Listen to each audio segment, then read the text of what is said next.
ನಮಸ್ಕಾರ, ಕೆಸಿಎನ್ ವಾರ್ತೆಗಳಿಗೆ ಸ್ವಾಗತ. ಮೊದಲಿಗೆ ಮುಖ್ಯಾಂಶಗಳು. 10 ವರ್ಷದ ಬಾಲಕಿಯನ್ನು ಅಪಹರಿಸಿ ಶಾರೀರಿಕವಾಗಿ ತೊಂದರೆ ನೀಡಿದ ಪ್ರಕರಣ, ಆರೋಪಿ ವಶಕ್ಕೆ. ಕಾಂಜಂಘಾಟ್ ಚಿತ್ತಾರಿ ಪ್ರದೇಶಕ್ಕೆ ಭೀತಿಯ ಹಗಲಾಗಿತ್ತು ಗುರುವಾರ, ಅಡುಗೆ ಅನಿಲದ ಟ್ಯಾಂಕರ್ ಸೋರಿಕೆಯಾದ ಘಟನೆ. ಕಲೆಕ್ಟರೇಟ್ ಕಾನ್ಫರೆನ್ಸ್ ಹಾಲ್ನಲ್ಲಿ ನಡೆಸಿದ ಮಹಿಳಾ ಆಯೋಗದ ಸಿಟ್ಟಿಂಗ್, 7 ದೂರುಗಳ ಇತ್ಯರ್ಥ, 33 ದೂರುಗಳ ಪರಿಗಣನೆ. ಲಂಗರು ಹಾಕಿದ್ದ ಮೀನುಗಾರಿಕಾ ಬೋಟ್ ಹರಿದು ಹೋಗಿ ತಡೆಗೋಡೆಗೆ ಡಿಕ್ಕಿ ಹೊಡೆದ ಘಟನೆ, ಕಾವಂಜಿರದ ಶ್ರೀನಾಥ್ ಮಾಲಕತ್ವದ ಬೋಟ್ ಸಂಪೂರ್ಣ ನಾಶವಾಗಿರುವುದು.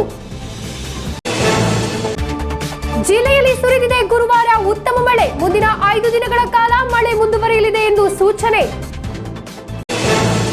ವಾರ್ತೆಗಳು ವಿವರವಾಗಿ.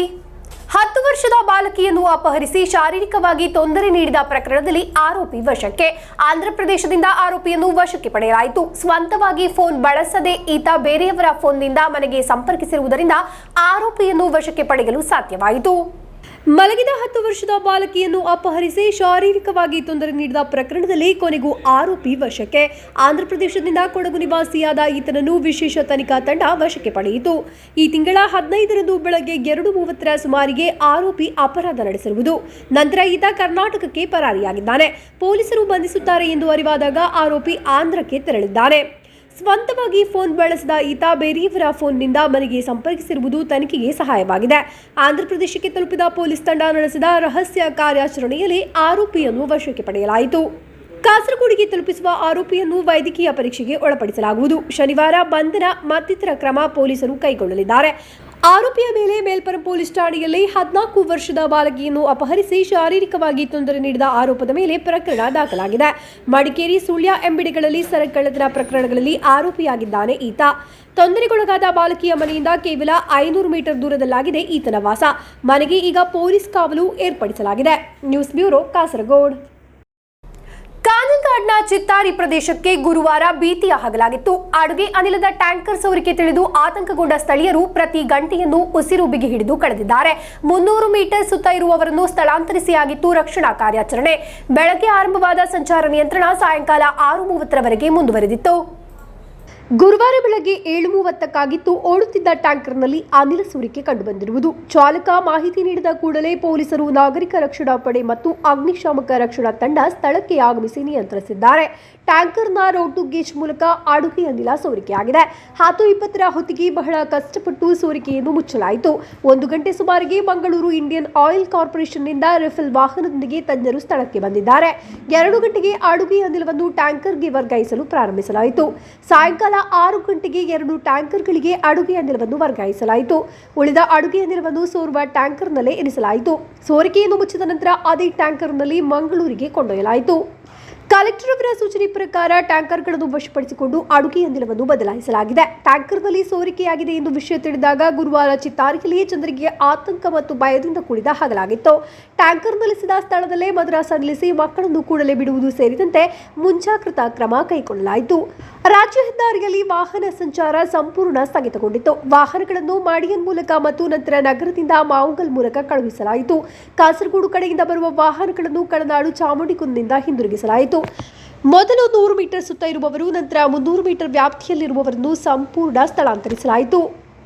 3 ಕಿಲೋಮೀಟರ್ ವ್ಯಾಪ್ತಿಗೆ ಅನಿಲ ಹರಡುವ ಕಾರಣ ಎಚ್ಚರಿಕೆಯನ್ನು ನೀಡಲಾಯಿತು. ಘೋಷಣೆಯನ್ನು ಮಾಡಲಾಗಿದ್ದು ಸ್ಥಳೀಯರಿಗೆ ಎಚ್ಚರಿಕೆ ನೀಡಲಾಗಿರುವುದು. ಬೆಳಗ್ಗೆ ಆರಂಭವಾದ ಸಂಚಾರ ನಿಯಂತ್ರಣ ಸಾಯಂಕಾಲ 6:30ರವರೆಗೆ ಮುಂದುವರೆದಿತ್ತು. ಅಡುಗೆ ಅನಿಲ ಸೋರಿಕೆಯಾದ ಹಿನ್ನೆಲೆಯಲ್ಲಿ ಅಗ್ನಿಶಾಮಕ ದಳದ 65 ಮಂದಿಯ ತಂಡವಾಗಿದೆ ರಕ್ಷಣಾ ಕಾರ್ಯಾಚರಣೆಗಾಗಿ ಸ್ಥಳಕ್ಕೆ ಧಾವಿಸಿರುವುದು. ಅಗ್ನಿಶಾಮಕ ದಳದ 35 ಸಿಬ್ಬಂದಿಗಳು, ಅಡಿಯಲ್ಲಿರುವ ಸಿವಿಲ್ ಡಿಫೆನ್ಸ್ನ 30 ಮಂದಿ ಸದಸ್ಯರು ಘಟನಾ ಸ್ಥಳಕ್ಕೆ ಆಗಮಿಸಿದ್ದರು. ಕಾಂಜಂಘಾಟ್, ಕಾಸರಗೋಡು, ತ್ರಿಕರಿಪುರ ಅಗ್ನಿಶಾಮಕ ಇಲಾಖೆಯಿಂದ ಸ್ಥಳಕ್ಕೆ ಆಗಮಿಸಿ ರಕ್ಷಣಾ ಕಾರ್ಯಾಚರಣೆಯಲ್ಲಿ ಪಾಲ್ಗೊಂಡರು. News bureau, Kasaragod. Kasaragod collectorate conference ಹಾಲ್ನಲ್ಲಿ ನಡೆಸಿದ ಮಹಿಳಾ ಆಯೋಗದ ಸಿಟ್ಟಿಂಗ್ನಲ್ಲಿ 7 ದೂರುಗಳನ್ನು ಇತ್ಯರ್ಥಪಡಿಸಲಾಯಿತು. 33 ದೂರುಗಳನ್ನು ಪರಿಗಣಿಸಲಾಗಿದೆ. ಆರೋಗ್ಯಕರವಾದ ಅಂತರಿಕ್ಷ ಖಚಿತಪಡಿಸಲು ವಾರ್ಡ್ ಮಟ್ಟದ ಜಾಗೃತಿ ತೀವ್ರಗೊಳಿಸಲಾಗುವುದು ಎಂದು ಮಹಿಳಾ ಆಯೋಗದ ಅಧ್ಯಕ್ಷೆ ಅಡ್ವೊಕೇಟ್ ಪಿ ಸತಿದೇವಿ ಹೇಳಿದರು. ಕಾಸರಗೋಡಿನಲ್ಲಿ ನಡೆದ ಮಹಿಳಾ ಆಯೋಗದ ಸಿಟ್ಟಿಂಗ್ನಲ್ಲಿ 7 ದೂರುಗಳನ್ನು ಇತ್ಯರ್ಥಗೊಳಿಸಲಾಯಿತು. 3 ದೂರುಗಳಲ್ಲಿ ಪೊಲೀಸರಿಂದ ವರದಿ ಕೇಳಲಾಗಿದೆ. 23 ದೂರುಗಳನ್ನು ಮುಂದಿನ ಸಿಟ್ಟಿಂಗ್ಗೆ ಮುಂದೂಡಲಾಯಿತು. ಒಟ್ಟು 33 ದೂರುಗಳನ್ನು ಪರಿಗಣಿಸಲಾಗಿದೆ. ಮಹಿಳಾ ಆಯೋಗದ ಅಧ್ಯಕ್ಷೆ ಅಡ್ವೊಕೇಟ್ ಪಿ ಸತೀದೇವಿ, ಸದಸ್ಯೆ advocate P Kunjayisha, advocate P Sindhu, family counsellor Ramya Srinivasan, Vanitha cell circle inspector V Seetha, WCPO KC Shreema ಭಾಗವಹಿಸಿದ್ದರು. ಆರೋಗ್ಯಕರವಾದ ಅಂತರಿಕ್ಷವನ್ನು ಖಚಿತಪಡಿಸಲು ವಾರ್ಡ್ ಮಟ್ಟದ ಜಾಗೃತಿ ತೀವ್ರಗೊಳಿಸಲಾಗುವುದು ಎಂದು ಸಿಟ್ಟಿಂಗ್ನ ಬಳಿಕ മാതനാಡಿದ അഡ്വക്കേറ്റ് പി സതീദേവി ಹೇಳಿದರು. ഇന്ന് വനിതാ കമ്മീഷന്റെ കാസർഗോഡ് ജില്ലയിലെ സിറ്റിംഗിൽ 33 പരാതികളാണ് ഹിയറിംഗിന് വേണ്ടി വെച്ചിട്ടുണ്ടായിരുന്നത്. അത് 7 പരാതികൾ തീർപ്പ് കൽപ്പിച്ചിട്ടുണ്ട്. 3 പരാതികളിൽ പോലീസിന്റെ റിപ്പോർട്ട് ആവശ്യപ്പെട്ടിട്ടുണ്ട്. അടുത്ത സിറ്റിംഗിലേക്ക് 23 പരാതികൾ മാറ്റിവെച്ചിട്ടുണ്ട്. ഇന്ന് വന്നിട്ടുള്ള പരാതികളിലേറെയും ഗാർഹിക ചുറ്റുപാടുകളിൽ നടക്കുന്ന പ്രശ്നങ്ങളുമായി ബന്ധപ്പെട്ടുകൊണ്ട് ആണ്. കുടുംബ അന്തരീക്ഷത്തിൽ രമ്യത ഇല്ലാത്ത സാഹചര്യങ്ങൾ ഉടലെടുക്കുന്നത്. വളരെ സങ്കീർണമായിട്ടുള്ള പ്രശ്നങ്ങളാണ് കുടുംബത്തിനകത്തുണ്ടാവുന്നത്. കുടുംബ അന്തരീക്ഷം രമ്യമാക്കി തീർക്കുന്നതിനാവശ്യമായിട്ടുള്ള താഴെ തലത്തിലുള്ള ഇടപെടലുകൾ അനിവാര്യമാണ് എന്ന് കമ്മീഷൻ കാണുകയാണ്. ಹೊಸ ಶೈಕ್ಷಣಿಕ ವರ್ಷದಲ್ಲಿ ರಾಜ್ಯದ ಎಲ್ಲ ಶಾಲೆಗಳಲ್ಲಿ ಮಹಿಳಾ ಕಾರ್ಮಿಕರಿಗೆ ಪೋಷ್ ಆಕ್ಟ್ ನಿಗದಿಪಡಿಸಿರುವಂತೆ ದೂರು ನಿವಾರಣಾ ಕಾರ್ಯವಿಧಾನವನ್ನು ಖಾತ್ರಿಪಡಿಸುವಂತೆ ಶಿಕ್ಷಣ ಇಲಾಖೆಯು ಸಚಿವರಿಗೆ ಮನವಿ ಸಲ್ಲಿಸಿದೆ. ಶಿಕ್ಷಣ ಇಲಾಖೆಯ ಸುತ್ತೋಲೆಯಂತೆ ಶಾಲಾ PTA ಚಟುವಟಿಕೆ ನಡೆಯಬೇಕಿದ್ದು ಸಚಿವರಿಗೆ ತಿಳಿಸಲಾಗಿದೆ ಎಂದು ಮಹಿಳಾ ಆಯೋಗದ ಅಧ್ಯಕ್ಷೆ ತಿಳಿಸಿದರು. ഇന്ന് വനിതാ കമ്മീഷന്റെ കാസർഗോഡ് ജില്ലയിലെ സിറ്റിംഗിൽ 33 പരാതികളാണ് ഹിയറിംഗിന് വേണ്ടി വെച്ചിട്ടുണ്ടായിരുന്നത്. അത് 7 പരാതികൾ തീർപ്പ് കൽപ്പിച്ചിട്ടുണ്ട്. 3 പരാതികളിൽ പോലീസിന്റെ റിപ്പോർട്ട് ആവശ്യപ്പെട്ടിട്ടുണ്ട്. അടുത്ത സിറ്റിംഗിലേക്ക് 23 പരാതികൾ മാറ്റിവെച്ചിട്ടുണ്ട്. ഇന്ന് വന്നിട്ടുള്ള പരാതികളിലേറെയും ഗാർഹിക ചുറ്റുപാടുകളിൽ നടക്കുന്ന പ്രശ്നങ്ങളുമായി ബന്ധപ്പെട്ടുകൊണ്ട് ആണ്. കുടുംബ അന്തരീക്ഷത്തിൽ രമ്യത ഇല്ലാത്ത സാഹചര്യങ്ങൾ ഉടലെടുക്കുന്നത്. വളരെ സങ്കീർണമായിട്ടുള്ള പ്രശ്നങ്ങളാണ് കുടുംബത്തിനകത്തുണ്ടാവുന്നത്.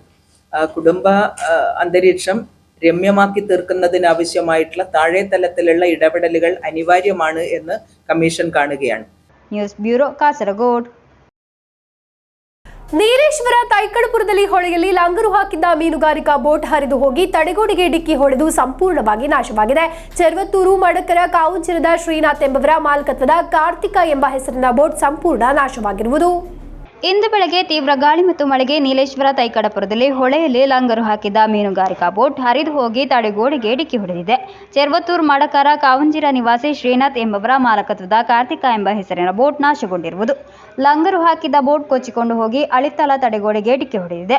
ಅಳಿತ್ತಲ ಕರಾವಳಿ ಪೊಲೀಸ್ ಮಾಹಿತಿ ತಿಳಿಸಿದ ಪ್ರಕಾರ ಪೇಮನು ನೇತೃತ್ವದ ಮೀನುಗಾರಿಕಾ ರಕ್ಷಣಾ ಬೋಟ್ ಕಡಲಿಗೆ ತೆರಳಿದ್ದು ತೀವ್ರವಾದ ಗಾಳಿ ಮತ್ತು ಅಲೆಗಳ ಕಾರಣದಿಂದ ತಡೆಗೋಡೆ ಸಮೀಪಕ್ಕೆ ಬೋಟ್ ತರಲು ಸಾಧ್ಯವಾಗಿಲ್ಲ.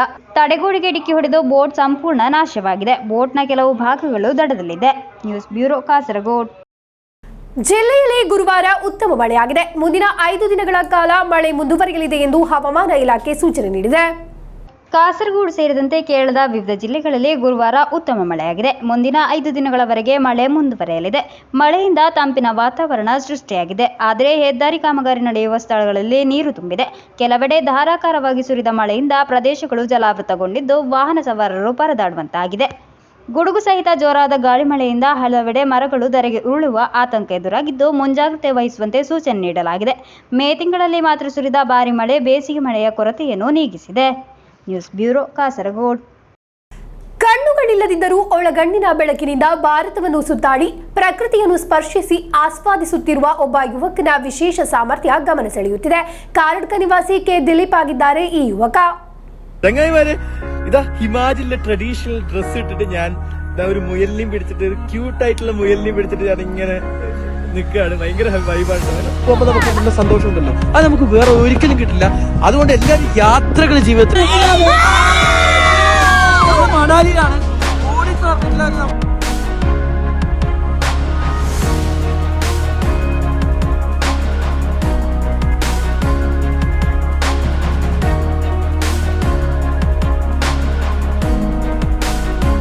ಕಣ್ಣುಗಳಿಲ್ಲದಿದ್ದರೂ ಒಳಗಣ್ಣಿನ ಬೆಳಕಿನಿಂದ ಭಾರತವನ್ನು ಸುತ್ತಾಡಿ ಪ್ರಕೃತಿಯನ್ನು ಸ್ಪರ್ಶಿಸಿ ಆಸ್ವಾದಿಸುತ್ತಿರುವ ಯುವಕನ ವಿಶೇಷ ಸಾಮರ್ಥ್ಯ ಗಮನ ಸೆಳೆಯುತ್ತಿದೆ.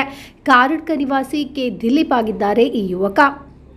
ದೃಷ್ಟಿಚೇತನನಾಗಿದ್ದರೂ ಇತ್ತೀಚೆಗೆ ಮನಾಲಿಯಲ್ಲಿ ಮಂಜಿನ ವಿಶೇಷ ಸ್ಪರ್ಶ ಅನುಭವಿಸಿ ಅದನ್ನು ವಿಡಿಯೋವೊಂದರಲ್ಲಿ ಸಾರ್ವಜನಿಕರೊಂದಿಗೆ ಹಂಚಿಕೊಂಡಿದ್ದಾರೆ. ಪ್ರವಾಸವೊಂದರ ಸಂತೋಷ ಲಭಿಸುವುದು, ಅಲ್ಲಿನ ಪರಿಮಳ, ಆಹಾರದ ರುಚಿ, ಭೇಟಿಯಾಗುವವರ ವರ್ತನೆ ಇತ್ಯಾದಿಗಳಿಂದ ಎಂಬುದನ್ನು ಈ ಯುವಕ ಹೇಳುತ್ತಾರೆ. ഞങ്ങൾ യാത്ര പോകുന്നത് ഇപ്പം എറണാകുളത്തു നിന്ന് ഞങ്ങൾ കുറച്ച് പിള്ളേർ കൂടിയിട്ട് മണാലിയിൽ പോകാൻ തീരുമാനിക്കുകയും നേരെ അങ്ങോട്ട് പോവുകയാണ്. പോയിട്ട് അവിടുത്തെ ഒരു കാലാവസ്ഥ, അവിടുത്തെ തണുപ്പ്, മഞ്ഞ്, ഇതൊക്കെ എന്നെ സംബന്ധിച്ചൊരു ഫസ്റ്റ് എക്സ്പീരിയൻസ് ആയിരുന്നു. ഞങ്ങളെല്ലാവരും സംബന്ധിച്ചും ഫസ്റ്റ് എക്സ്പീരിയൻസ് ആയിരുന്നു. അപ്പോൾ ഈ മഞ്ഞുമല ഒക്കെ ഞാൻ പുസ്തകങ്ങളിലൊന്നും അല്ലെങ്കിൽ എവിടെയും ചിത്രങ്ങളൊന്നും എനിക്ക് കാണാൻ പറ്റില്ലല്ലോ. അപ്പോൾ അത് സംബന്ധിച്ച് അവിടെ പോയിട്ട് തൊട്ട് അറിയാൻ പറ്റി എന്നുള്ളതാണ് എന്നെ സംബന്ധിച്ച് ഏറ്റവും വലിയ കാര്യം എന്ന് പറയുന്നത്. അപ്പോൾ ആ ഒരു ട്രിപ്പ് ഞങ്ങൾ ഫ്രണ്ട്സൊക്കെ ചേർന്ന് നന്നായിട്ട് എൻജോയ് ചെയ്യാൻ പറ്റി എന്നുള്ളത് ഒരു സന്തോഷമുള്ളൊരു കാര്യമാണ്. 2016ರಲ್ಲಿ ಕಾಸರಗೋಡಿನಿಂದ ತಿರುವನಂತಪುರಕ್ಕೆ ಒಂಟಿಯಾಗಿ ಮೊದಲ ಬಾರಿಗೆ ದೀರ್ಘ ಪ್ರಯಾಣ ನಡೆಸಿದ್ದರು. ಈ ಪ್ರವಾಸದಿಂದ ಪರರ ಸಹಾಯವಿಲ್ಲದೆ ಸಂಚರಿಸುವ ಭಯ ದೂರವಾಯಿತು. ಪ್ರಸ್ತುತ ಎರ್ನಾಕುಳಂ ಮಹಾರಾಜಾಸ್ ಕಾಲೇಜಿನಲ್ಲಿ ಪಾಲಿಟೆಕ್ನಿಕ್ನಲ್ಲಿ ಸ್ನಾತಕೋತ್ತರ ಪದವಿ ವಿದ್ಯಾರ್ಥಿಯಾಗಿದ್ದಾರೆ. 16 ವರ್ಷದೊಳಗಿನ ದೃಷ್ಟಿವೈಕಲ್ಯತೆ ಇರುವವರ ಚೆಸ್ ಚಾಂಪಿಯನ್ಶಿಪ್ನಲ್ಲಿ ರಾಷ್ಟ್ರಮಟ್ಟದ ಚಾಂಪಿಯನ್ ಆಗಿದ್ದಾರೆ. News bureau, Kasaragod. ವಿವಿಧ ಬೇಡಿಕೆಗಳನ್ನು ಮುಂದಿಟ್ಟುಕೊಂಡು Kerala iron fabrication and engineering unit ಅಸೋಸಿಯೇಷನ್ನ ನೇತೃತ್ವದಲ್ಲಿ ಕಾಸರಗೋಡು ಕಲೆಕ್ಟರೇಟ್ಗೆ ಮಾರ್ಚ್ ಮತ್ತು ಧರಣಿ ನಡೆಸಲಾಯಿತು. ಮಂಜೇಶ್ವರ ಶಾಸಕ ಎಕೆಎಂ ಅಶ್ರಫ್ ಉದ್ಘಾಟಿಸಿದರು. ಪೊಲ್ಯೂಷನ್ ಕಂಟ್ರೋಲ್ ಬೋರ್ಡ್ನಿಂದ ಲೈಟ್ ಇಂಜಿನಿಯರಿಂಗ್ ವಿಭಾಗಕ್ಕೆ ನೀಡಿದ ವೈಟ್ ಕ್ಯಾಟಗರಿ ಪುನರ್ಸ್ಥಾಪಿಸಬೇಕು, ಲೈಸೆನ್ಸ್ ಇಲ್ಲದಿರುವವರು ನಡೆಸುವ ಮೊಬೈಲ್ ವೆಲ್ಡಿಂಗ್ ವರ್ಕ್ಗಳನ್ನು ನಿಯಂತ್ರಿಸಬೇಕು ಎಂಬ ಮುಂತಾದ ವಿವಿಧ ಬೇಡಿಕೆಗಳನ್ನು ಮುಂದಿಟ್ಟುಕೊಂಡು Kerala iron fabrication and engineering unit ಅಸೋಸಿಯೇಷನ್ನ ನೇತೃತ್ವದಲ್ಲಿ ಕಾಸರಗೋಡು ಕಲೆಕ್ಟರೇಟ್ಗೆ ಮಾರ್ಚ್ ಮತ್ತು ಧರಣಿ ನಡೆಸಲಾಯಿತು. ಎಲ್ಲ ಸಂಸ್ಥೆಯ ಮಾಲೀಕರು ಸಂಸ್ಥೆಗಳನ್ನು ಮುಚ್ಚಿ ಮಾರ್ಚ್ನಲ್ಲಿ ಭಾಗವಹಿಸಿದ್ದರು. ಬಿಸಿ ರೋಡ್ನಿಂದಾಗಿತ್ತು ಮಾರ್ಚ್ ಆರಂಭಿಸಿರುವುದು. ಕಲೆಕ್ಟರೇಟ್ನ ಮುಂದೆ ಸಮಾಪನಗೊಂಡ ಮಾರ್ಚ್ನ ನಂತರ ಧರಣಿ ನಡೆಯಿತು. ಮಂಜೇಶ್ವರ ಶಾಸಕ ಎಕೆಎಂ ಅಶ್ರಫ್ ഉദ്ഘാടിಸಿದರು. എല്ലാവിധ ഫീസ് അടച്ച് സർക്കാരിന് നികുതി നൽകുന്ന എല്ലാ ലൈസൻസ് എടുത്ത് വളരെ മാന്യമായി പ്രവർത്തിക്കുന്ന ഇത്തരത്തിലുള്ള ചെറുകിട യൂണിറ്റുകളെ തകർക്കാൻ മൊബൈൽ യൂണിറ്റുകൾ അനുവദിക്കുന്ന കാര്യത്തിൽ നിന്ന് സർക്കാർ പിന്തിരിയണം. പിന്തിരിഞ്ഞില്ല എങ്കിൽ ഇന്ന് നടക്കുന്ന കാസർകോട്ടെ ഈ സമരത്തിൻ്റെ സംസ്ഥാന നേതൃത്വമടക്കം ഇടപെട്ടുകൊണ്ട് അതിശക്തമായ പോരാട്ടത്തിൽ നിങ്ങളെ കൊണ്ട് അത് പിന്തിരിപ്പിക്കാനുള്ള നടപടികളിലേക്ക് നീക്കും എന്ന് പറയാൻ ഈ സന്ദർഭം ഞാൻ ഉപയോഗപ്പെടുത്തുകയാണ്. ಜಿಲ್ಲಾಧ್ಯಕ್ಷ ಎಂ ಸಜೇಶ್ ಕುಮಾರ್ ಅಧ್ಯಕ್ಷತೆ ವಹಿಸಿದ್ದರು. ಜಿಲ್ಲಾ ಉಪಾಧ್ಯಕ್ಷರುಗಳಾದ ವಿಸಿ ಥಾಮಸ್, ಕೆ ಗಂಗಾಧರನ್, ಮುಖಂಡರಾದ ಸತೀಶನ್ ಉದ್ಮ, ರಾಮಕೃಷ್ಣನ್ ಬದ್ಯಡ್ಕ, ಸುರೇಶ್ ಯುಆರ್ ಮುಂತಾದವರು ಮಾತನಾಡಿದರು. ಜಿಲ್ಲಾ ಸೆಕ್ರೆಟರಿ ಕೆಬಿ ಸುಗತನ್ ಸ್ವಾಗತಿಸಿ ಜಿಲ್ಲಾ ಕೋಶಾಧಿಕಾರಿ ದಿನೇಶ್ ಧನ್ಯವಾದವಿತ್ತರು. News bureau, Kasaragod.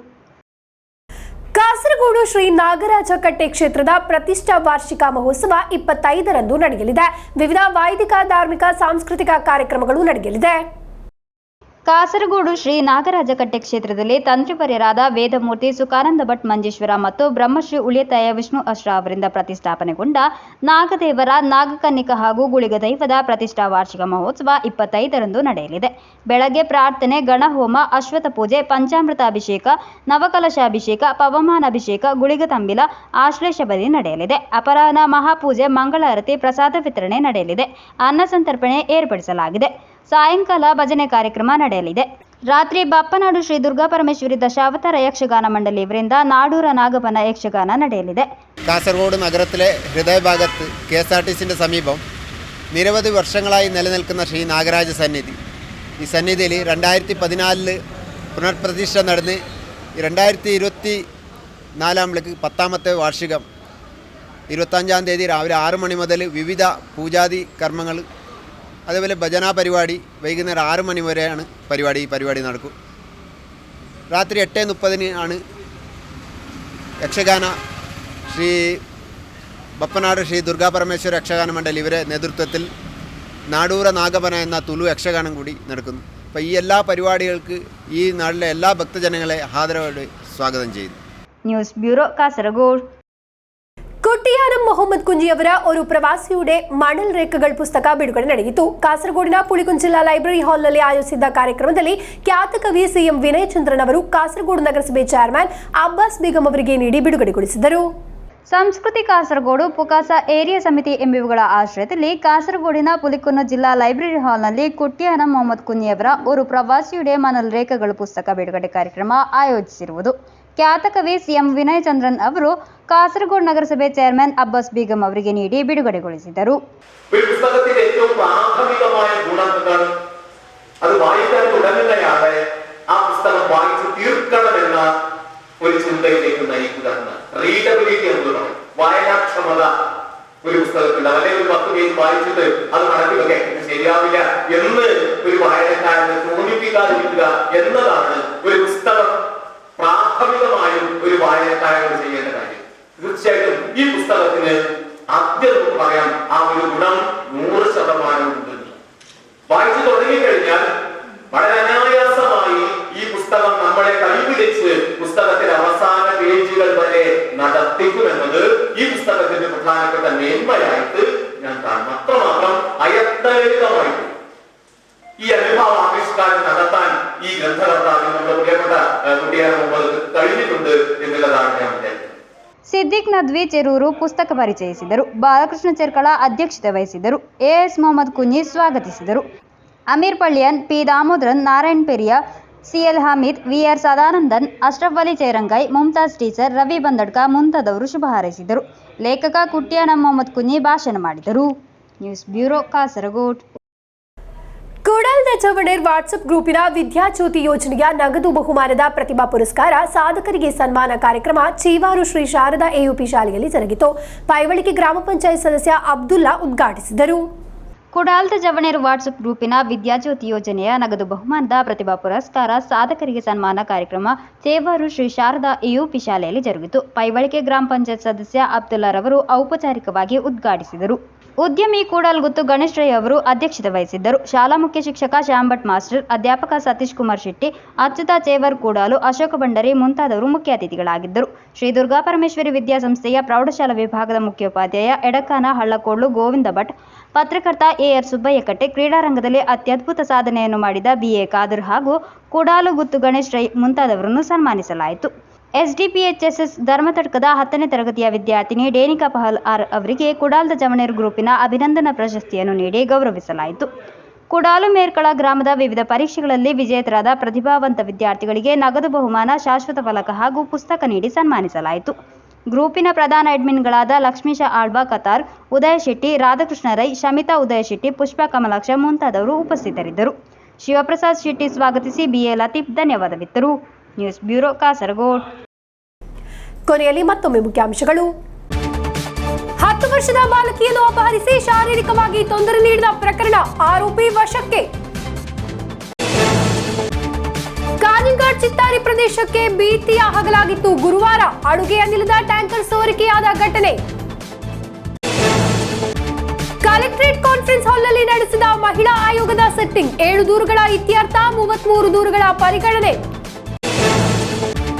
ಲಂಗರು ಹಾಕಿದ್ದ ಮೀನುಗಾರಿಕಾ ಬೋಟ್ ಹರಿದು ಹೋಗಿ ತಡೆಗೋಡೆಗೆ ಡಿಕ್ಕಿ ಹೊಡೆದ ಘಟನೆ. ಕಾವಂಜಿರದ ಶ್ರೀನಾಥ್ ಮಾಲಕತ್ವದ ಬೋಟ್ ಸಂಪೂರ್ಣ ನಾಶವಾಗಿರುವುದು. ಜಿಲ್ಲೆಯಲ್ಲಿ ಸುರಿದಿದೆ ಗುರುವಾರ ಉತ್ತಮ ಮಳೆ. ಮುಂದಿನ 5 ದಿನಗಳ ಕಾಲ ಮಳೆ ಮುಂದುವರಿಯಲಿದೆ ಎಂದು ಸೂಚನೆ. ಇಂದಿನ ವಾರ್ತಾ ಸಂಚಿಕೆ ಇಲ್ಲಿಗೆ ಮುಕ್ತಾಯವಾಯಿತು. ಮುಂದಿನ ವಾರ್ತಾ ಸಂಚಿಕೆಯೊಂದಿಗೆ ಭೇಟಿಯಾಗೋಣ. ವಂದನೆಗಳು.